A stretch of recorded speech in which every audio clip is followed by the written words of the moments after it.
alcanzado hospitalizaciones diurnas, viene, recibe su AMPO y se va, ¿no? Entonces hay que tener bien en cuenta que la leishmania es crónica.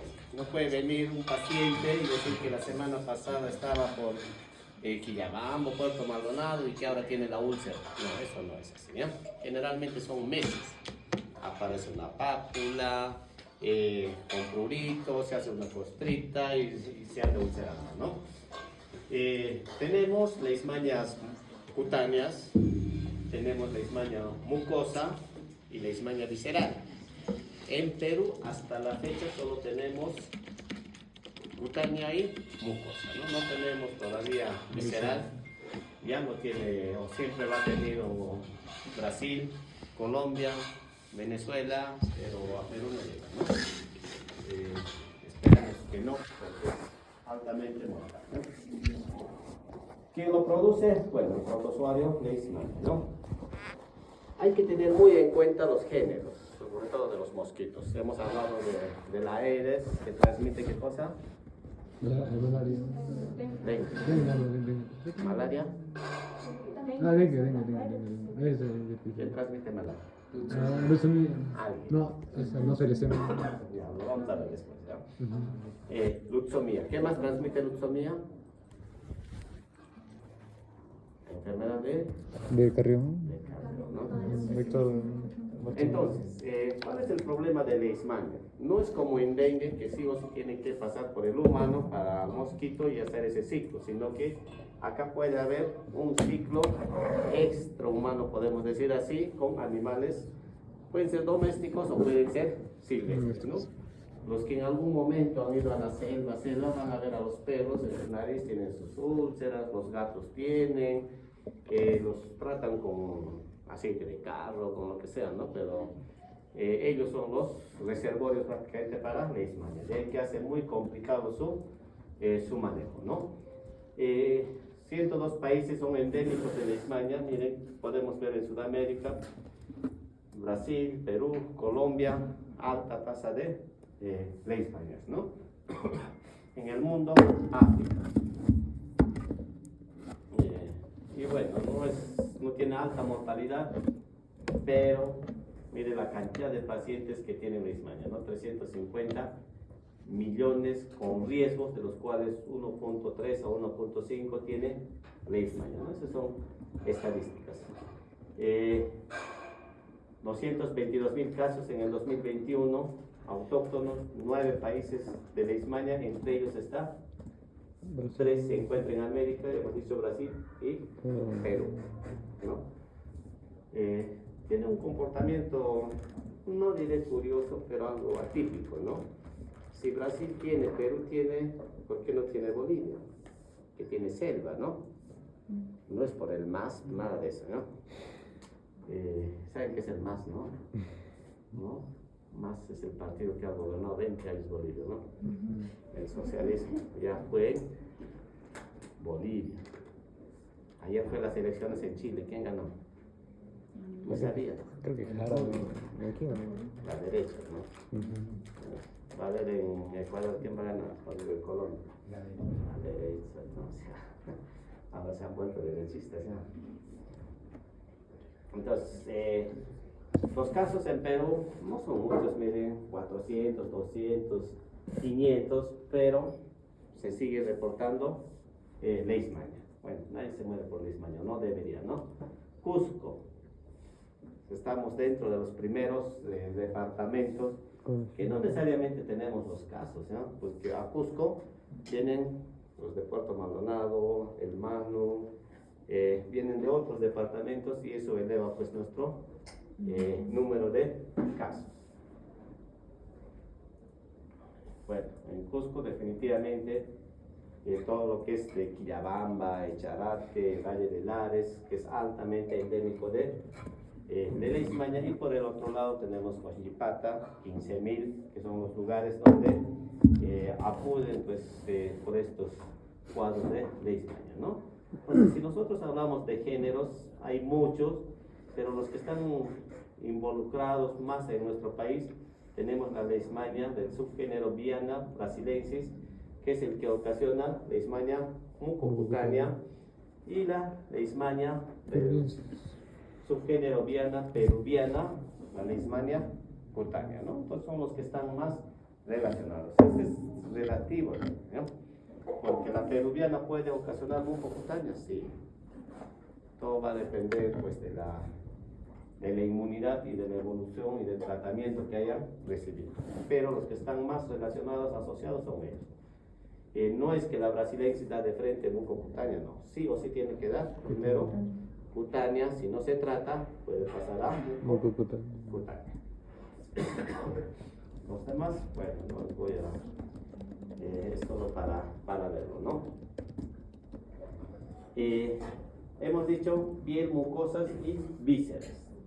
No tenemos casos de leishmania visceral en Perú. Y estos son los lugares, mire, donde podemos encontrar, en este caso, las especies de leishmania, casi en todo el Perú, ¿no?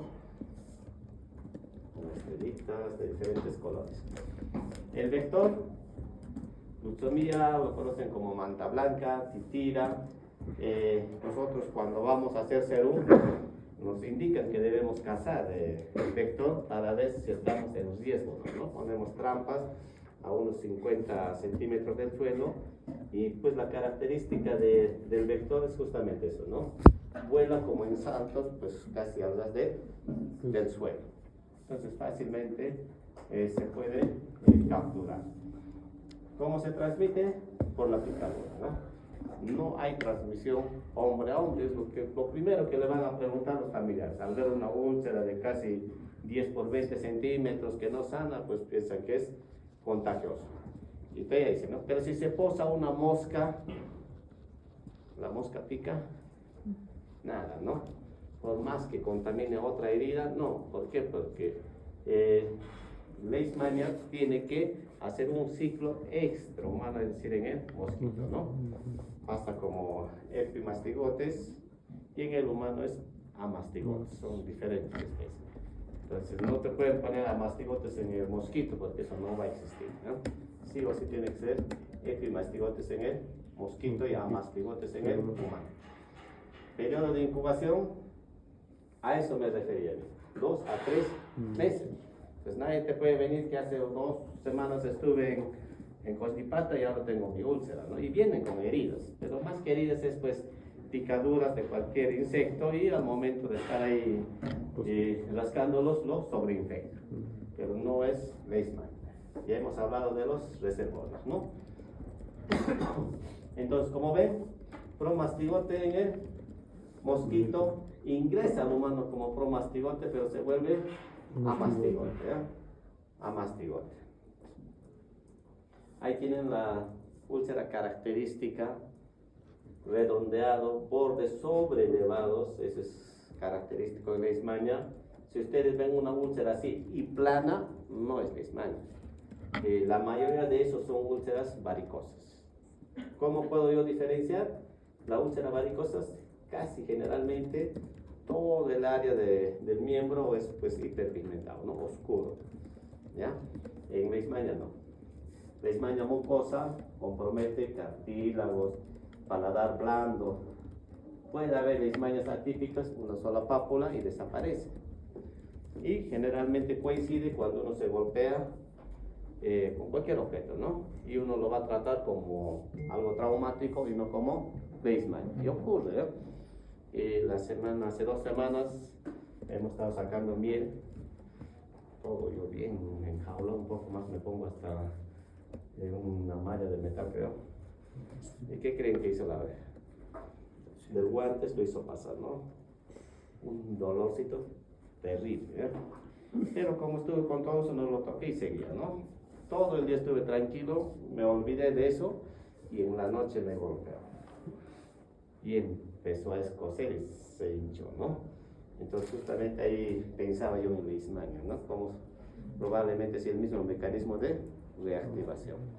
Entonces, si una persona viene de la selva por una úlcera probablemente traumática, tienen que sí o sí descartar leishmania, ¿no?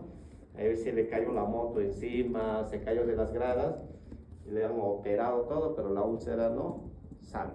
Entonces, si viene de la selva, hay que ver que no sea leishmania. Visceral, miren, esplenomegalia, hepatomegalia, y la verdad que es casos muy de mal pronóstico. Los reservorios, perro, gato, cuis, cualquier mamífero, y ellos están ahí, ¿no? Entonces, todos estos son reservorios. Y eso van a ver muy frecuente en las úlceras en los perros, en los gatos, ¿no? No le podemos dar tratamiento y tampoco lo pueden eliminar o se puede eliminar. ¿Ustedes tienen mascotas? ¿Y qué hacen si tienen eso?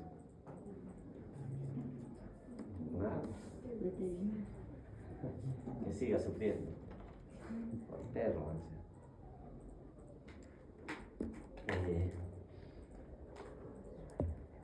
4 de la mañana tocan cuando estuve en el Brain solo todavía.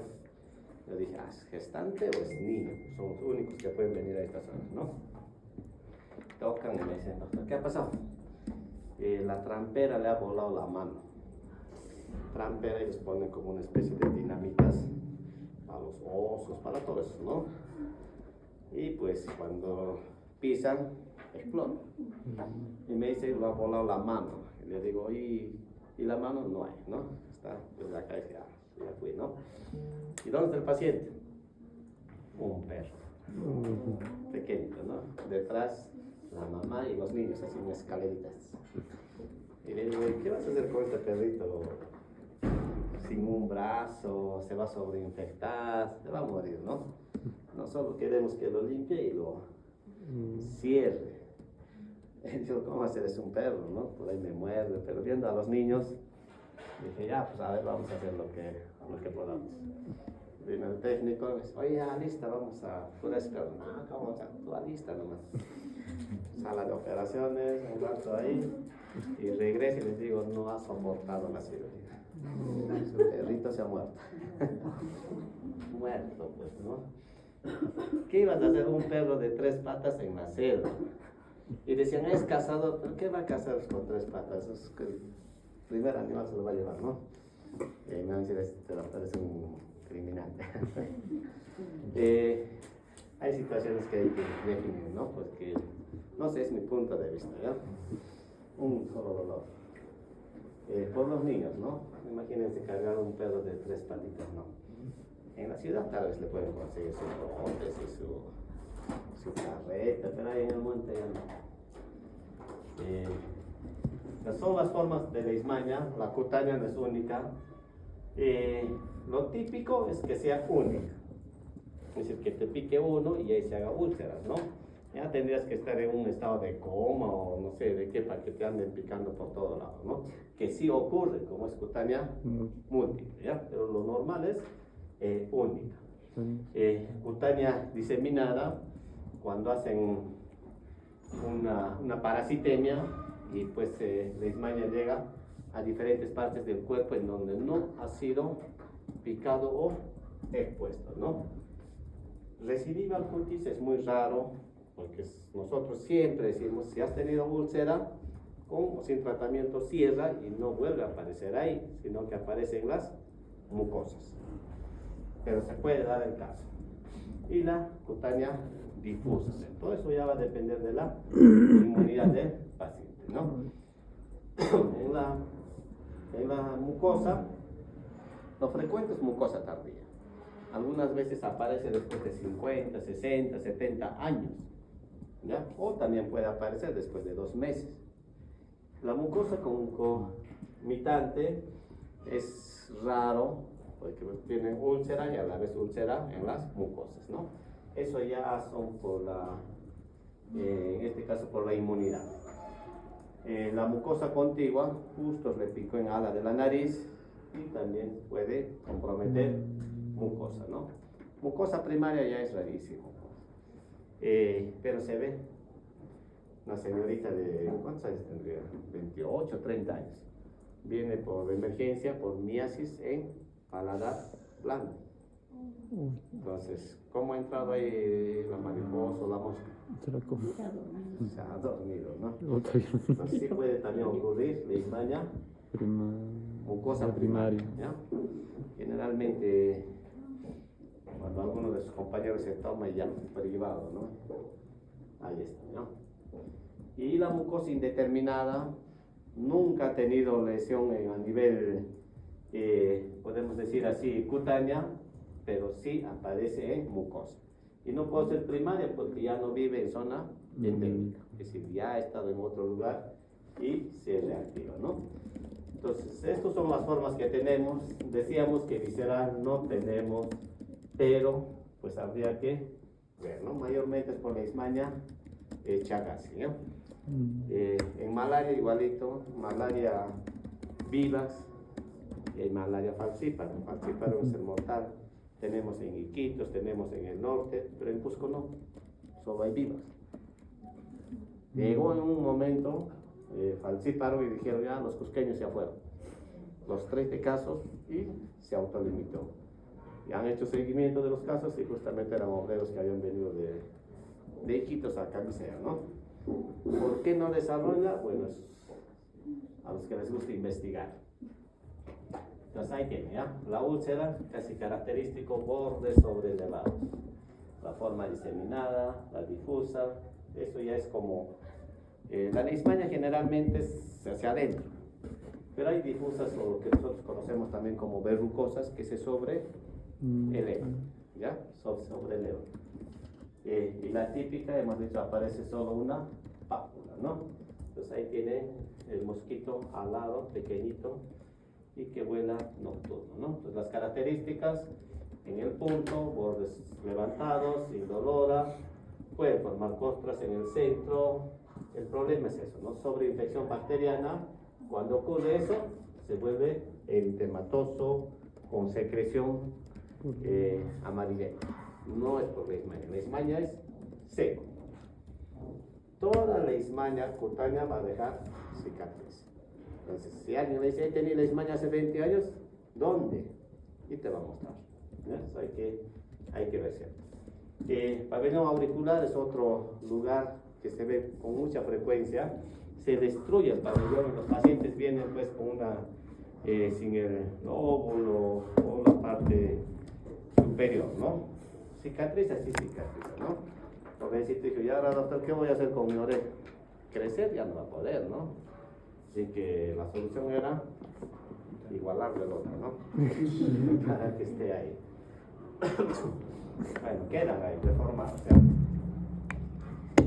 Puede haber infección linfática, ¿se acuerdan que hablamos de esporotricosis?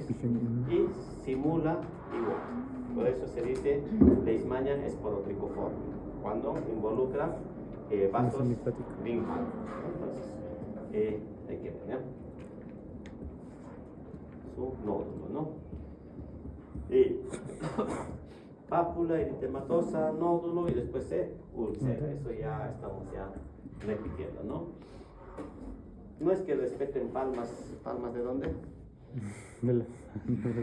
Palmas de la mano y plantas del pie, no. Vaya, no pasa nada, ya no hay. Si te pique en la palma, pues tendrías que estar, como decíamos antes, chocado para que no sientas, ¿no? Y además acá tenemos más tejido queratinitoso, así que no va a atravesar. Cuero cabelludo igual tendrías que ser calvo, ¿no? Para que te pique. Porque así por así no va a poder. Después de varios días se ulcera, sale una costra, lo lavas, queda limpiecito la herida, nuevamente costra, limpia y así se va agrandando. Puede cerrar, sí puede cerrar espontáneamente y muchas veces coincide que se han puesto pilas, que se han curado con cenizas, pero no se han curado, sino simplemente cerró la herida y la leishmania queda en forma latente para reactivarse meses o años después en mucosas, ¿no? Y esa es la mucocutánea. Ahí sí ya no hay cura, sino es destructiva y los pacientes vienen pues en esa situación, ¿no? Ellos creen que van a curar con alcohol, porque a los que he visto tienen esa tendencia de ser alcohólicos, ¿no? Pero para que llegue a eso pues ha pasado años. Y al haber destrucción del septum nasal, hay perforación. Si se destruye todo, se cae la punta de la nariz y ahí vemos nariz de guanucoide, nariz de tapir. ¿Han visto tapir, no? Se cae. Y eso hay varios señores con ese tipo de nariz. Esto ya ha comprometido piel, pero lo que comúnmente vemos es adentro, ¿ya? El visceral no tenemos en Perú, pero miren, fiebre, visceromegalia, pancitopeña, y de ahí pues va a predisponer a otras infecciones, desnutrición, todo, ¿no? Y esos pacientes pues van muy mal, ¿no? Entonces tenemos UTA, que es leishmania cutánea, espundia, mucocutánea y calazar visceral. Bueno, no tenemos visceral, decíamos, ¿no? El diagnóstico, métodos directos, igual se hace un raspadito del borde, del borde sobreelevado que está ahí, y lo que vamos a ver es amastigotes. Eso es lo que nos van a reportar, amastigotes. Y los métodos indirectos, así como hay el PPD para tuberculosis, tenemos intradermoreacción de Montenegro. Se le pone, que son antígenos, si el paciente ya tiene anticuerpos va a reaccionar, ¿no? Eso es lo que vemos. Tenemos IgG, IgM para leishmania, pero nosotros hacemos el confirmatorio, o cuando no se puede hacer frotis, IFE, inmunofluorescencia indirecta. El tratamiento siempre ha sido los antimoniales pentavalentes.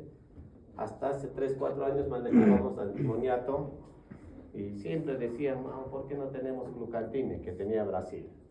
Ahora tenemos el estivogluconato y es muy tóxico, ¿ya? Más tóxico que la anfotericina todavía.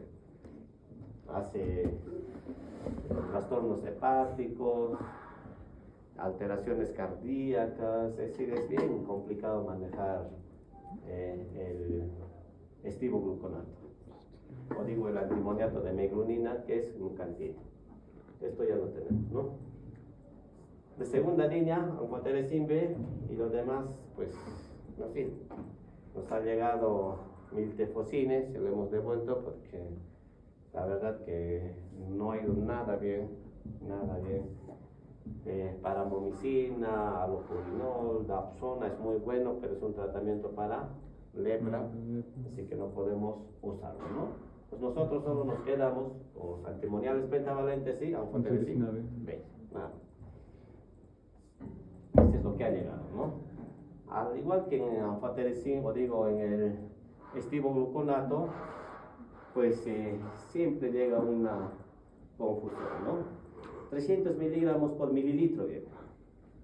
Pero cuando uno lee, lo que realmente no es 300 miligramos, es 1.5 gramos. Entonces hay que sacar la dosis siempre con la sal base. Ya igual ocurre también en malaria.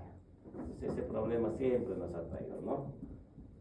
Acá ya lo han puesto entre paréntesis, pero generalmente solo ponían eso, 300, ¿no? El tratamiento sea estivogluconato o glucantine, 20 miligramos por kilo por 20 días. Si es mucocutánea, por 30 días. Si no responde a la primer esquema, hacemos una segunda fase con lo mismo, y si no, recién pasamos a anfotericin B. La dosis de anfotericin B generalmente es pues sumatorio, 2.5 a 3 gramos. Si el paciente pesa 60 kilos, 6 por 3 son 1800, 1.8 gramos. ¿En cuánto tiempo lo va a recibir? Pues eso depende de cuánto tolere, ¿no? Y muchas veces son 3 meses, 4 meses. En hospitalización si lo pasamos 2 meses, ¿no? ¿Verdad?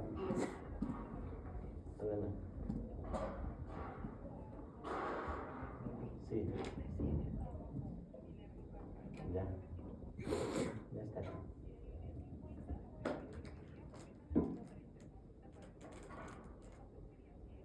¿De quién? Ya está. Ya.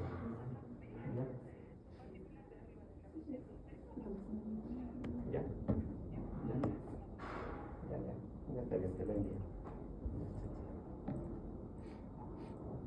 Ya, entonces no hay un tiempo. Es decir, lo que tenemos que ver es dosis acumulada.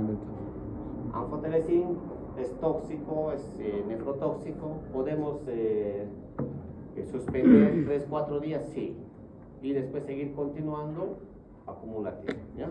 Esa es una de las características de anfotericin B. Entonces no puede haber esquemas de anfotericin B si al lado no hay una sumatoria. No es por días, es sumatoria, ¿ya? ¿Preguntas? Nada. ¿Qué con salvajes, con salvajes, el butal? Dosis acumulada a sal base. Sal base, pues ahí van a encontrar como en el estivogluconato, más sencillo, cloroquina viene de 250 y te pones sal base 150. Entonces, ¿con cuál de ellos trabajas? Con la sal base. Igual, acá te ponen 300, pero si tú lees bien todas las letritas, ahí tienes sal base de meglunina 1.5, iguales en el estivogluconato. Entonces, en estos casos siempre se trabaja con sal base, ¿no? Ya no hay mucha confusión porque ya hasta las mismas presentaciones han modificado. Es decir, con letra grande está la sal base y la presentación ya la han puesto pequeñita, ¿no? Pero antes era, pues, traía mucha confusión.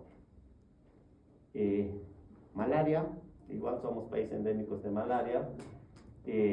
Todos los años hay una epidemia de malaria en todo lo que es Iquitos, y eso hace que todos los residentes de infecto ahora están en Iquitos, ¿no? Por estar de rojo ya. Desde octubre ya, todos a desfilar por allá, ¿no? Dengue, malaria, es muy frecuente ver por allá. Así que si quieren ir a Iquitos, llévense su cloroquina. 5 especies, Plasmodium falciparum, es el más frecuente mortal, pero estamos hablando de la selva y de costa norte.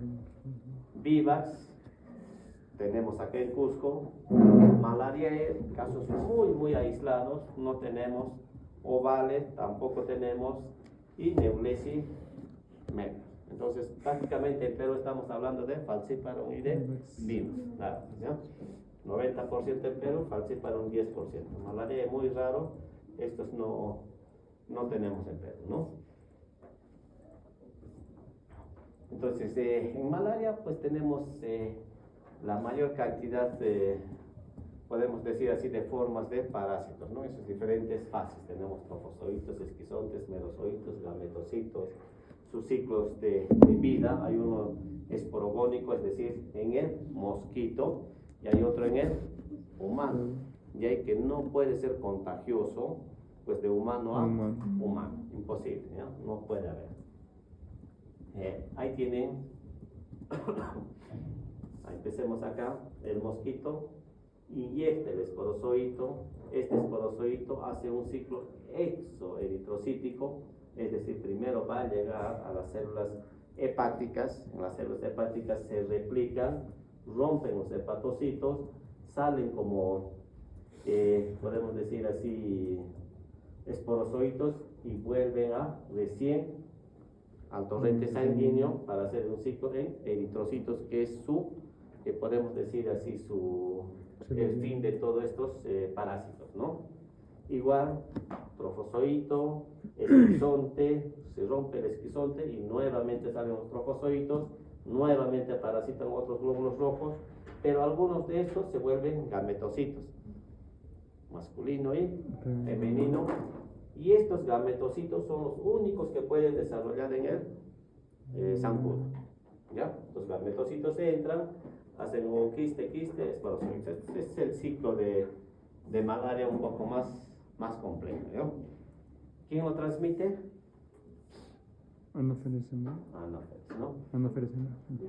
Cuando DR3 en Lima, pues todas las sedes teníamos que dar examen, ¿no? Todos los R3 de los diferentes hospitales. Y el doctor, el docente más amargado, podemos decir así, lanza la pregunta y dice: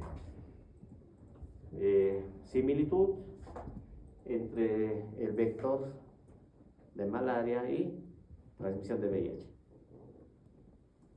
Entonces empiezan a sacar los R3, pues bien leído, ¿no? Y nada, pues nadie acertaba, ¿no? Nos decía, ¿cómo se transmite o quién transmite malaria? Anófeles.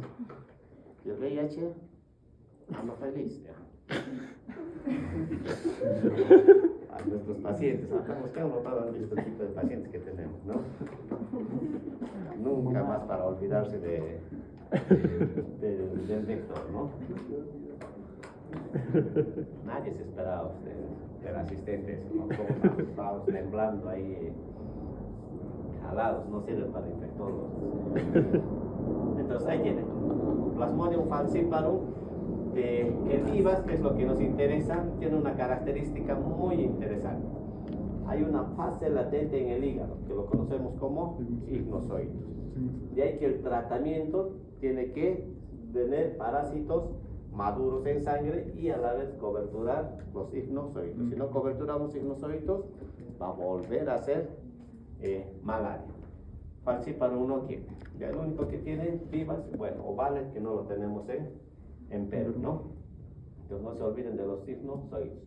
Ahí tienen el Anopheles pseudo multipenis, que es el común, la Linge y muchos otros anofelinos, ¿no? Siempre, ¿no? Trayendo problemas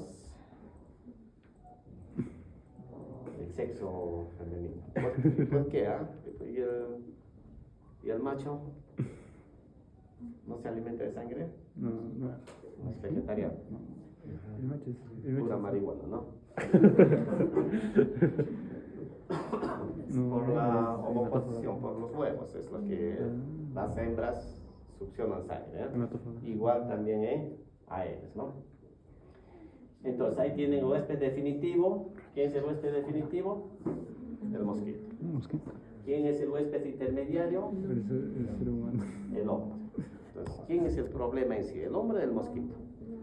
El hombre. ¿A quién hay que fumigar? Al hombre. Pero estamos fumigando al mosquito, ¿no? Los que hemos estado en la selva, pues, hay veces hasta algo curioso, jocoso que estén fumigando, ¿no? Porque agua vas a encontrar hasta en la copa de los árboles. Es imposible que termines, ¿no? ¿Cómo se transmite? Por picadura, transfusiones, por eso que siempre les preguntan antes de donar sangre, ¿has estado en zonas endémicas? Trasplante de órganos, transmisión congénita. Si te tocó una gestante con malaria, te cargas todo el año, hasta que dé parto. Porque a ellos no le podemos dar primaquina, porque no es teratogénico, ¿no? Solo le damos su cloroquina y cada semana tienes que llevar 2 tabletitas de cloroquina hasta su parto. Da parto, recién le damos primaquina. Entonces tienes que hacer seguimiento, porque si no, te va a salir malaria congénita. Acción de manipulación de laboratorios, rara, porque antes pues una forma de hacer diagnóstico era justamente se criaban mosquitos o zancudos vírgenes, y tú sospechabas que el paciente tiene malaria, lo ponías, le picaba y esperabas pues sus 3-4 días y después al zancudo y para ver los promastigotes, ¿no? Eso era una forma de diagnóstico, pero si en eso que estás golpeando te salpicó al ojo, ya te infectaste. Lo que no se hace ahora, ¿no? Bueno, es medicina de esos tiempos. La característica de malaria es que hace fiebre periódica. Por eso siempre es importante preguntar a qué hora haces cada qué tiempo. Y en malaria pues se repite, ¿no? Si hizo 5 de la tarde, probablemente mañana a 5 de la tarde, 5 de la tarde y así va a estar, ¿no? ¿Y por qué se da eso? Porque cuando se reproduce y causan lisis, ¿qué quiere decir eso? Que los parásitos se liberan al torrente sanguíneo y el paciente hace el cuadro clínico. Es lo que hace, ¿no? Bueno, en la patología hay muchos, pérdida de elasticidad. Ustedes saben que el glóbulo rojo que está parasitado ya no tiene esta flexibilidad de atravesar los capilares. Entonces ahí se dificulta en el tránsito, aparte se adhiere, aumenta la fragilidad, se rompe, por eso que hay anemia, hay ictericia. Ya no transporta oxígeno, ahora está transportando parásitos y pues como cualquier otra célula puede liberar toxinas, ¿no? pues, de alguna otra forma para entender. De ahí también la importancia de que la muestra, la gota gruesa, tiene que ser sangre capilar. Pero en lugares donde no acostumbran, le toman de la vena. Entonces, ¿hay parásitos? Sí. Y te dicen, ¿pero por qué no va a haber hay parásitos? Pero no en la cantidad en donde puedo yo encontrar en sangre capilar, ¿no? Posteriores al daño en el eritrocito hay hemólisis porque rompe y eso va a generar ictericia y a la vez anemia, ¿no? Bloqueo capilar, si no puede atravesar un glóbulo rojo, vienen los otros, así como en la continental, trombos, ¿no? Trombosis, ahí abajo, ¿no? Ustedes no viajan, pues, ¿no? Caos es. Desde Zaira ya estás parando. Y me imagino que todo el tiempo debe zumbarle sus oídos de los de la continental. Hay vasodilatación, aumento de permeabilidad, se distienden los vasos, hay hipotensión, hay...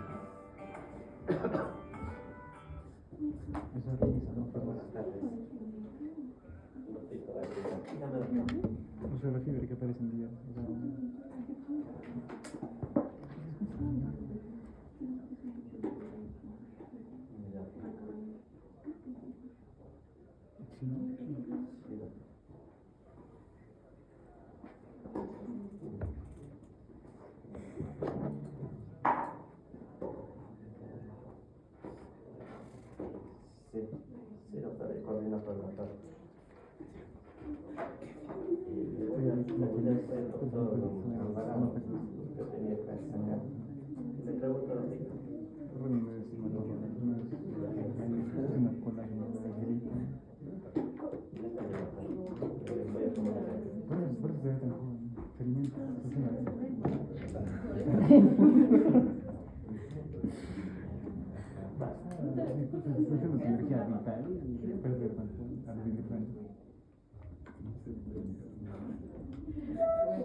No, el caballo, no. Se tiró con un caballo. El caballo era peruano. Bueno, disculpe. Entonces, hay defectos de coagulación intravascular diseminada, insuficiencia hepática, todo esto generalmente ocurre en falciparum, ¿ya? En el vivas casi no vemos mucho eso. En el vaso, siempre el vaso en todas las infecciones va a estar incrementado Y ahí es importante siempre el reposo, porque si no va a haber ruptura de vaso, insuficiencia hepática, se manifiesta en hemorragias. Ustedes saben que el hígado produce factores de coagulación. Donde hay problema con los microtrombos, en el cerebro, porque puede haber trombos en todo el cuerpo, pues va a dañar hígado, riñón, va a dañar cerebro sobre todo, ¿no? En el riñón, glomerulonefritis, justamente por los inmunocomplejos, los microtrombos, y en el pulmón también edema por los trombos, ¿no? Entonces todo esto es de alguna otra forma la fisiopatología. ¿Por qué el falciparum es mucho, o el cuadro clínico es mucho más severo que el vivax? En el cuadro ven Plasmodium vivax solo parasita glóbulos rojos jóvenes, ¿ya? Entonces es como un bus escolar, ¿no? Solo se llama jovencitos, ¿no? Así le llaman a los... No tienen compañero que les den bus escolar, no. En cambio el falciparum sí, arrasa con todo. Joven, adulto, maduro, a todos los parasitas, por consiguiente hay mayor cantidad de glóbulos rojos parasitados y el cuadro clínico es mucho más severo. Entonces, solo por esa diferencia se explica la severidad del falciparum. Entonces ya saben, otro obviamente depende de la densidad parasitaria. Si por ahí no es igual que les pique un anófeles, hay que les piquen 10 en la noche, otros 20 en la mañana, al día siguiente otros, y ocurre, ¿no? La densidad parasitaria y la inmunidad. Definitivamente la inmunidad siempre va a estar involucrado en la severidad del cuadro clínico. Entonces, el periodo de incubación, miren, 8 a 25 días, falciparum vivax hasta 30 días, de ahí que siempre manejamos pues un promedio de las 2 semanas, ¿no? Los accesos, que justamente son las manifestaciones clínicas, coinciden con el momento de la liberación de merozoites, es decir, cuando se rompen los glóbulos rojos. ¿Por qué estamos de alguna otra forma hasta poniéndolo en rojo eso? Porque no todos los plasmodium se liberan en el mismo tiempo, ¿no? Entonces, miren, periodo de incubación hasta 21 días. El problema de vivax, por el hipnozoide que comentamos, pueden estar meses, inclusive años.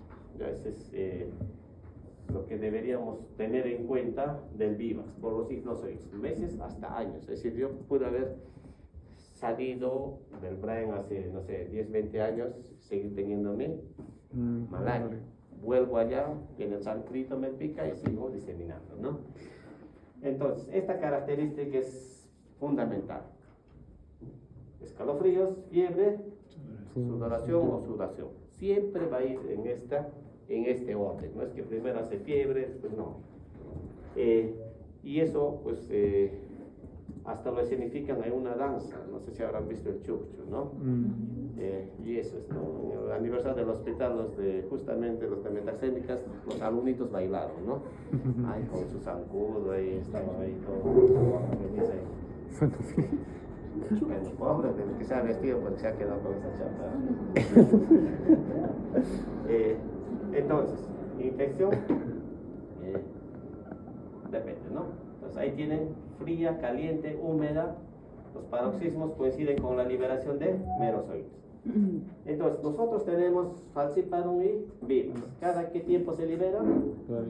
Cada 48 horas. ¿Qué quiere decir eso? Que al tercer día el paciente hace el cuadro clínico. De ahí que viene el nombre de terciaria.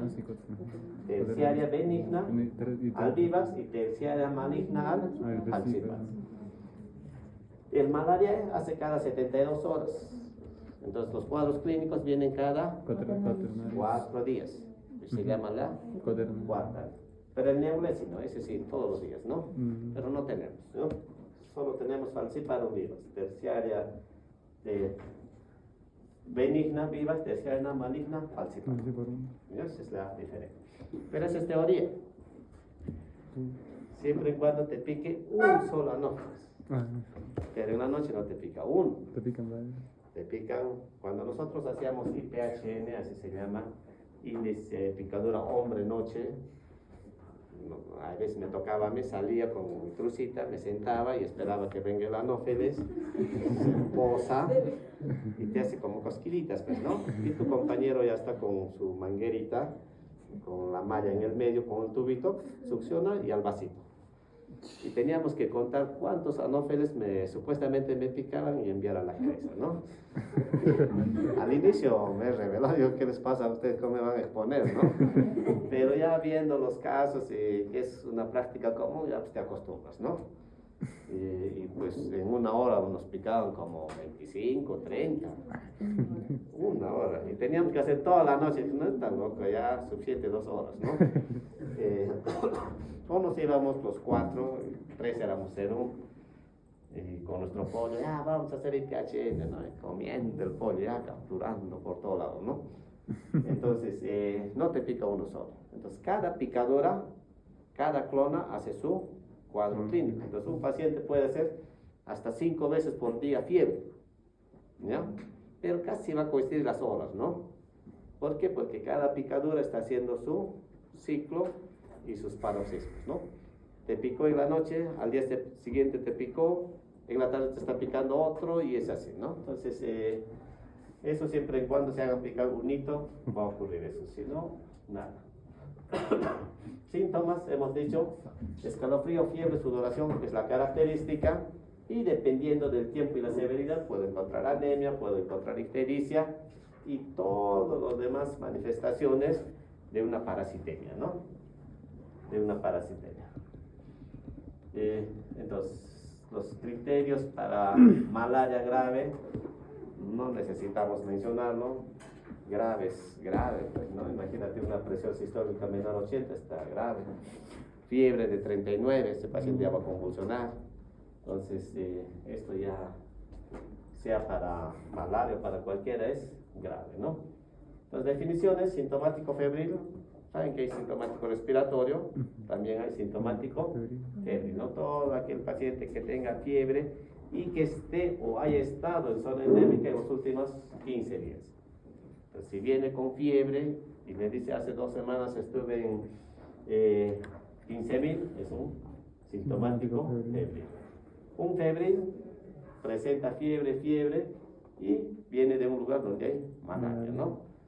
Caso confirmado ya es con gota gruesa, caso probable, tiene toda la clínica, pero no tiene un examen, ¿no? Son definiciones de la norma técnica, ¿no? ¿Cómo hacemos el diagnóstico? Lo más barato, microscopía óptica, gota gruesa. Toman de ahí, hacen Chiemsa y ven al microscopio, ¿no? Y eso hacíamos en nuestra post. Hay pruebas rápidas como los cassettes de VIH, sí hay, para malaria. Y también tenemos anticuerpos, hemos dicho IgG, IgM y técnicas moleculares. En un primer momento uno pensaba que Ecuador ya se pasó con su Correa, ¿no? Uno de la izquierda. ¿Cuál era el problema de malaria? Con la gota gruesa tiene que haber por lo menos 5 parásitos por microlitro para que sea positivo. Si no, era negativo, ¿no? En cambio, la técnica molecular no necesitaba ni la 10ª parte de un parásito. Entonces, hacía diagnóstico a todos los portadores. Y era una forma de poder eliminar la malaria, porque el problema era el humano, no era el mosquito. Bueno, nos engañó, ¿no? Solo la usó 2, 3, 4 meses, creo, y después, como Bolivia, ya no había dinero.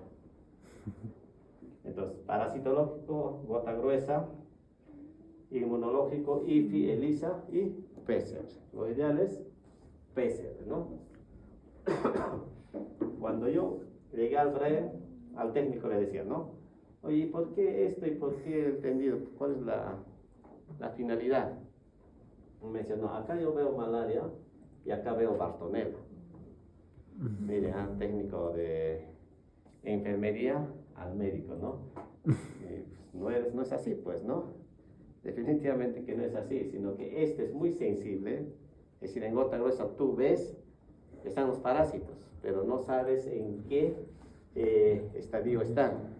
En cambio, en el frotis, ahí sí ves, ¿no? Si es antropozoitos, si es gametocitos, ¿no? Es decir, es mucho más específico, ¿no? Ya cuando hice la residencia dije, este desgraciado, ¿no?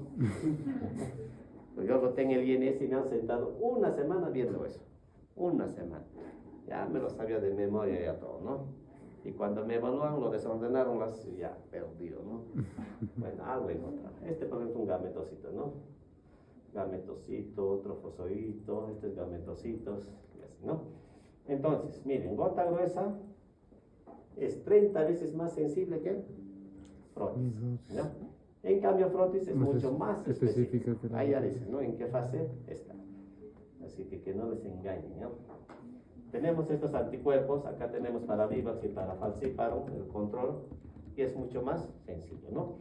Pero eso no es tan bueno para zonas endémicas. Se supone que ya han tenido malaria y tienen anticuerpos.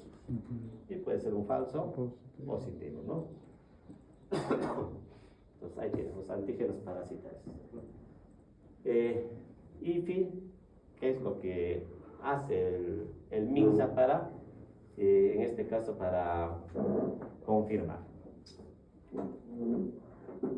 Y la molecular, que es lo mejor que se puede hacer, pues, ¿no? No hay problema. Entonces, como ven, la microscopía yo les hizo de 5 a 20 parásitos por microlitro. Si tengo menos carga parasitaria, va a salir falso, negativo. La prueba rápida necesita como 100 parásitos, así que no es tan bueno, no resultó ser tan buena la prueba rápida. Y el PCR necesita 0.01 parásito, ¿no? Entonces con eso hasta los asintomáticos hacemos el diagnóstico, ¿no? El tratamiento, hay esquizoficidas hemáticos que actúan justamente lo que de antes les decía en los parásitos en el torrente sanguíneo, ¿no? Los gametocitas casi no usamos, lo que sí usamos son los tisulares, ¿no? Es decir, primaquina y cloroquina para los ifnozoides, ¿ya? Son dos grupos, ¿no? Entonces, ahí tienen para Vivax, cloroquina más primaquina, es el tratamiento. Y para Falciparum, mefloquina más artesunato. Ahora la nueva guía ya la ha aumentado, más primaquina, ¿no? Y es 3 días, 7 días. ¿Por qué? Por los ifnozoides, ¿no? Y si tienes una mixta, le das mefloquina, artesunato y después le das la primaquina, ¿no? No es tan complicado el manejo, ¿no? Entonces ahí tienen. Cloroquina, lo que delante también preguntaba, ¿no? Miren, la presentación es 250 miligramos, pero la sal base es 150 de cloroquina base, así también te viene, ¿no? Y te confunde. Entonces, nosotros damos 4 tabletas el primer día, 4 y 2 el tercero, y terminó. Pero la primaquina 2 tabletas 7 días, ¿no? Cuando tienes pacientes de malaria, le das estas 4 tabletas, es como si le hayas dado paracetamol. Se de toda la sintomatología, porque esto actúa en sangre. Entonces, barre todos los parásitos. Pero igual tienes que eliminar los ifnozoides, ¿no? En niños es lo mismo, solo bajar la dosis que es por kilo peso, nada más. Ese es el de gestante, les decía. Igual le das sus 4-4-2 de cloroquina y cada semana 2 hasta el parto. Da parto y le das recién la primaquina. ¿Por qué se hace eso?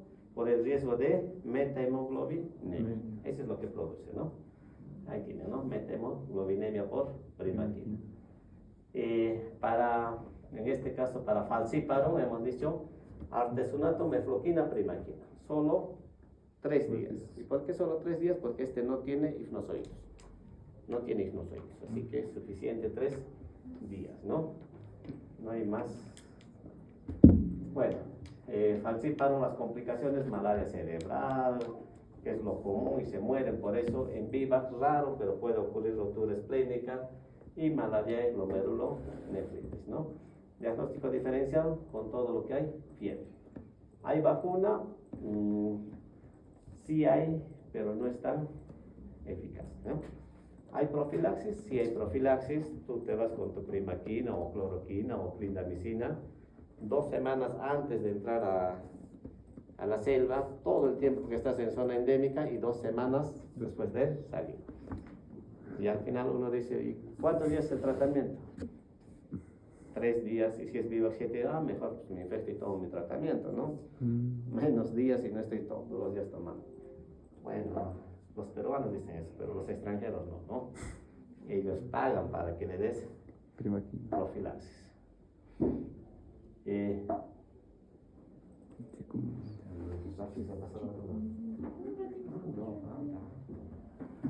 Ya. Chikungunya era supuestamente una endemia o una, podemos decir así, pandemia, pero nada, no llegó a nada, ¿no? Aquel que se encorva, bueno, eso es lo que significa. ¿Quién transmite? Aedes albopictus, Aedes aegypti, y pues lo tienen desde el 52, solo que mientras no salga de África, a nadie le importa. Sale de África, alarma mundial, ¿no? Y eso es lo que ocurrió, ¿ya? En Perú no tenemos muchos casos, apareció en el 2022, de repente son los casos más reportados de 800 tantos y después baja, ¿no? No es que no haya, sino que como no trae tanto problema agudo, pues queda sin notificar. Este periodo de incubación igual se repite, miren, mosquito se vuelve a periodo de incubación extrínseco e intrínseco tenemos, ¿no? Generalmente varían entre 5 a 7 días, ¿no? Le pica, hace la viremia, el 8º día.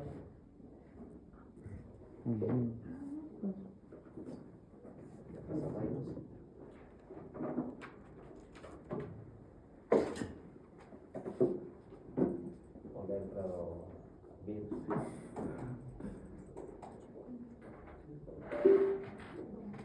Tal vez se mueve el cable. ¿Hace pasar la máquina?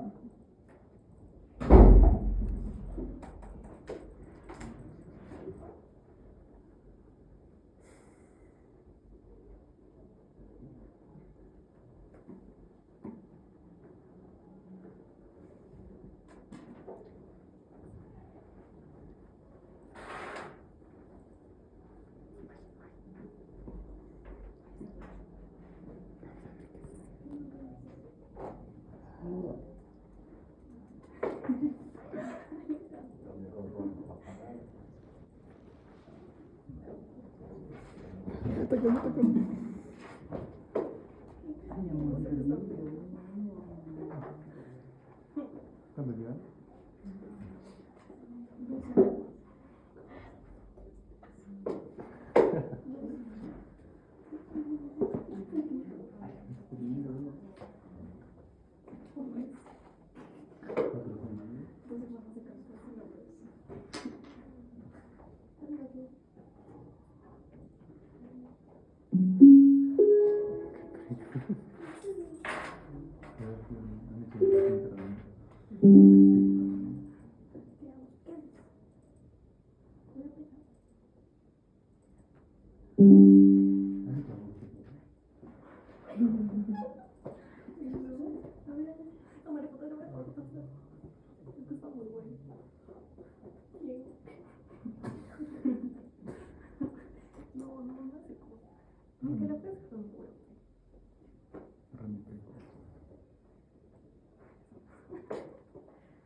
Ya. Entonces, la diseminación generalmente pues afecta músculos y por eso la característica de chikungunya es dolor muscular, dolor articular, porque llega a las articulaciones, a los músculos, hígados y cerebro, ¿no? Que es la forma de diseminación que tiene chikungunya, ¿no? Las manifestaciones son casi igual que las enfermedades metaxénicas, solo que hay que tener en cuenta en chikungunya, si te ponen paciente, febril, todo lo demás, si te dicen artralgias, ya tienes que asociarlo con chikungunya, ¿no? Casi 87%. Entonces, El otro problema es dengue. ¿Cuántos días era dengue? A lo mucho 7 días. 7 días. Ya, Y no pasas. pasa, ¿no? Ujú. Este puede llegar hasta años. Entonces, hay una fase aguda, 7 días, fiebre, malestar, todo lo que vemos en las enfermedades metaxénicas. Y ahí viene una subaguda de 10 a 3 meses, ya viene con dolor articular, y la fase crónica que puede durar hasta años, la persistencia del dolor, ¿no? Entonces, muchos de estos pacientes están yendo por reumatología. Y el reumatólogo ni sospecha que tuvo o tiene chikungunya, ¿no? Entonces eso hay que ver. Y como no se está notificando, estamos subdiagnosticando muchos casos de chikungunya, ¿no? Entonces ahí tiene fiebre, artralgias, que es lo común que nosotros vemos en estos pacientes. Dolor a la palpación, edema, rigidez, afecta, es decir, simula un cuadro reumatológico, ¿no? En quienes da enfermedad grave, como cualquier otro cuadro, ancianos, inmunocomprometidos, neonatos y en pacientes gestantes, ¿no? No hay tratamiento, como en dengue, acá también solo es paracetamol. Ningún tratamiento vale, ¿no? Corticoides no se recomienda en la fase aguda. Pues decir, acá en chikungunya, acá solo usamos paracetamol, acá ya podemos usar AINES, acá usamos corticoides, inclusive inmunosupresores. Porque esta fase ya no es una fase infecciosa, es una fase inflamatoria. Entonces, pero acá no. Síntomas reumatológicos, ahí tienen bursitis, condritis, síndrome del túnel del carpo, trastornos vasculares, y todo lo que podemos ver, ¿no? Fase crónica, como ven, factores no asociados a la curación, porque puede durar 3 meses o puede durar años. La viremia alta, mujeres mayores de 45 años o pacientes que ya tienen pues, su artritis reumatoide, su artrosis, su artritis, ellos los que van a hacer la fase crónica, ¿no? ¿Qué más? Todo es, más que todo, problemas musculoesqueléticos, ¿no? Entonces ya saben, hemos dicho que chikungunya va a replicarse en lo que es músculos, sobre todo, y articulaciones, ¿no? Y ahí que también ocasiona el dolor en estas zonas y puede persistir en esos lugares de forma latente. El diagnóstico se repite lo mismo, IgG, IG. Ahí no tenemos otra cosa que solo los anticuerpos. O sea, ahora los primeros días puedo hacer cultivo, PCR, pero no hacemos. Así que ya saben, ¿qué le van a dar? Agua y paracetamol, nada más, y rezar, ¿no? Zika, Zika pues otra infección, también del género Aedes. Aedes viene con una lista de infecciones, ¿no? Puede haber extradomiciliario o intradomiciliario. Eso es lo que hace difícil el control, ¿no? En Perú, muy raro, miren, número de casos 1 se reporta, en donde sí ocurrió ha sido en Brasil, cantidad de pacientes, y ahí también se ha asociado pues con lo que es síndrome de Guillain-Barré, microcefalia, ¿no? Microcefalia. Igual siempre va a cumplir estos periodo de incubación hasta 7 hasta 12 días, ocasiona todo un cuadro de viremia, fiebre, artralgias, mialgias. Lo que sí podemos de alguna otra forma hacer como diagnóstico diferencial es conjuntivitis.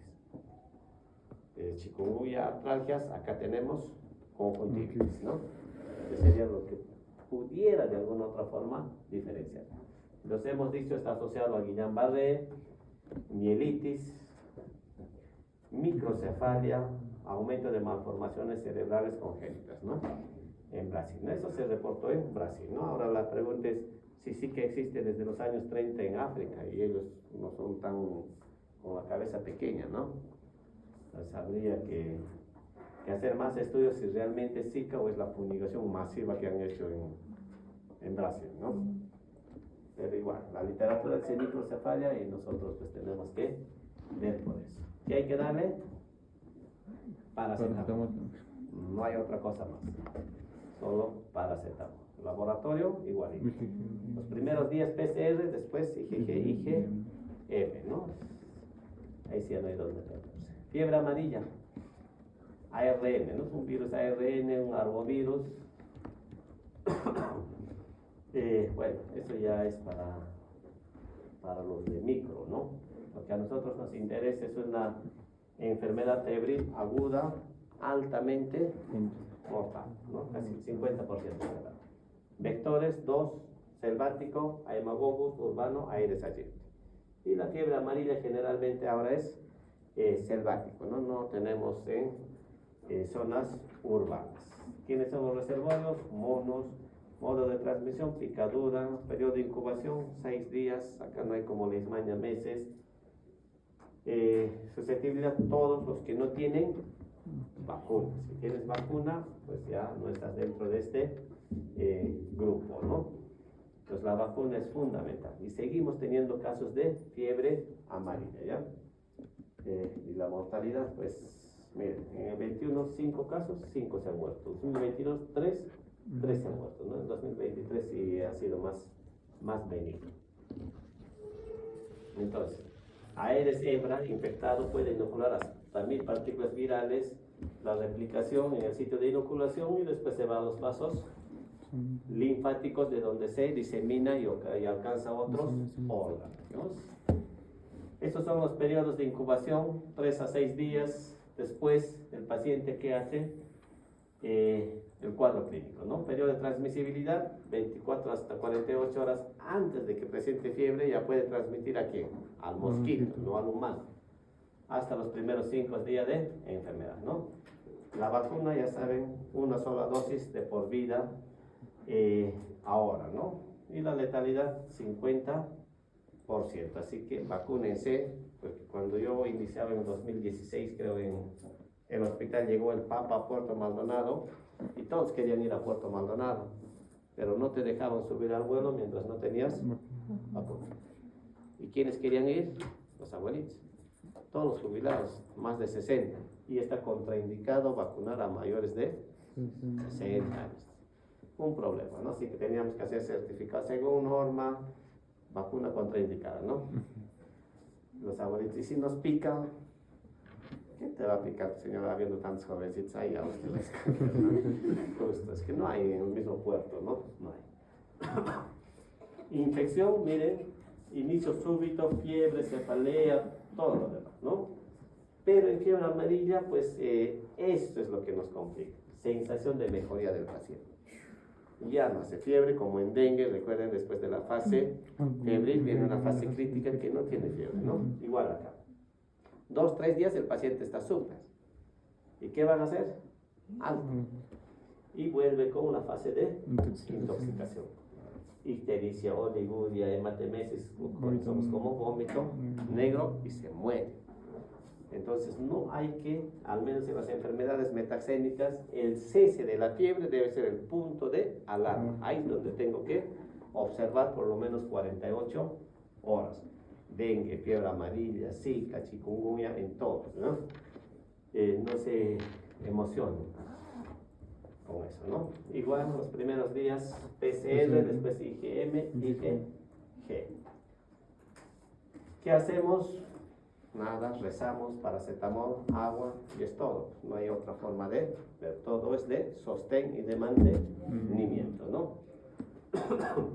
10 días antes de ingresar, su vacuna ya saben, puede hacer enfermedades viscerotrópicas, por eso está contraindicado en inmunosuprimidos y mayores de 70 porque la vacuna tiene virus vivo atenuado, por ese es el problema, ¿no?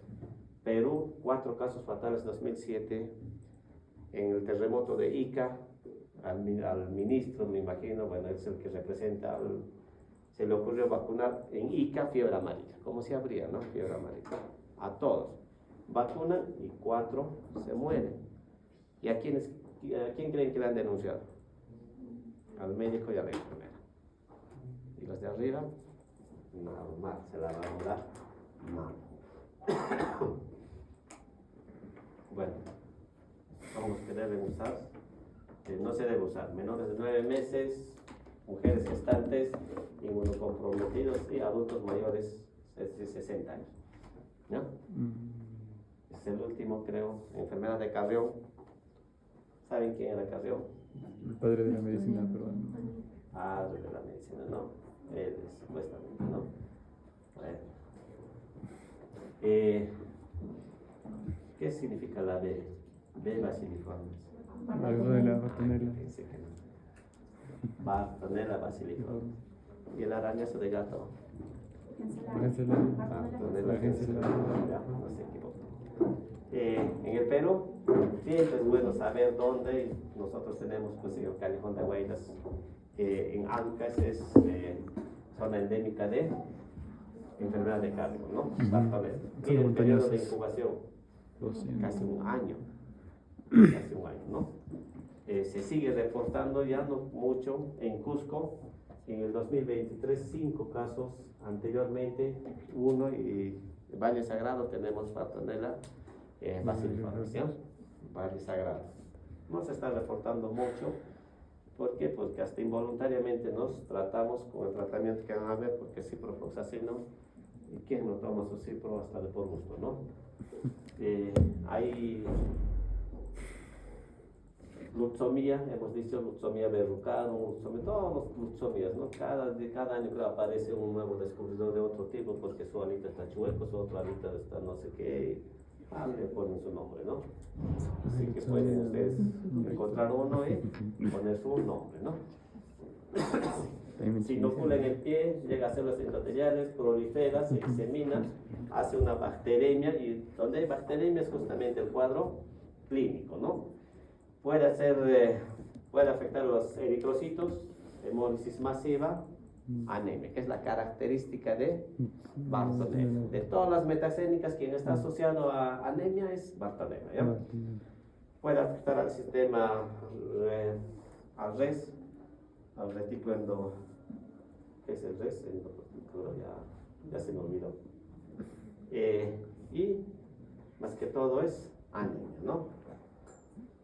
Fase aguda, fiebre, palidez por la anemia, mialgias artrales. Hay una fase intercalar asintomática que puede durar meses, y viene la fase eruptiva, que es la verruga peruana. Eso ya no es contagioso, no le va a complicar al paciente, nada, pero hay que tratarlo, es como si fuera sangrecita ahí adentro, ¿no? Esa es la verruga peruana. Es decir, donde se van a complicar o morir los pacientes es acá. Acá ya no. Acá estará feo, pero ahí nomás, ¿no? Lesiones sin dolores. Entonces ahí tienen enfermedad de Carrión, los casos probables, eruptivas, todo, ¿no? Entonces estas son las lesiones crónicas, verrucosas, de diferentes formas, dependiendo de la inmunidad. Involucionan en 2 a 6 meses sin ningún tratamiento, pero esperar eso pues no se puede, ¿no? ¿A quién le van a transmitir esa? Zancudo, ¿no? No deja cicatrices como en leishmania, ¿no? Imagínate que esto sea leishmania en cara, ya fue, ¿no? Va a quedar cicatriz, ¿ya? Eso es un blanco. Complicaciones, Carrión se murió por eso, porque simula una inmunodeficiencia celular como el VIH. Y eso es que el 2 de mayo lo han puesto SIDA Cholo, ¿no? En el hospital 2 de mayo. Entonces, todas las enfermedades intracelulares. A la cabeza, tuberculosis. Y probablemente Carrión se murió por tuberculosis. Desnutrido, universitario, se inocula y ya fue, ¿no? Entonces hay que ver por este lado. El diagnóstico igualito, el mismo frotis que se hace para malaria, también sirve para Bartonella, ¿no? Para Bartonella.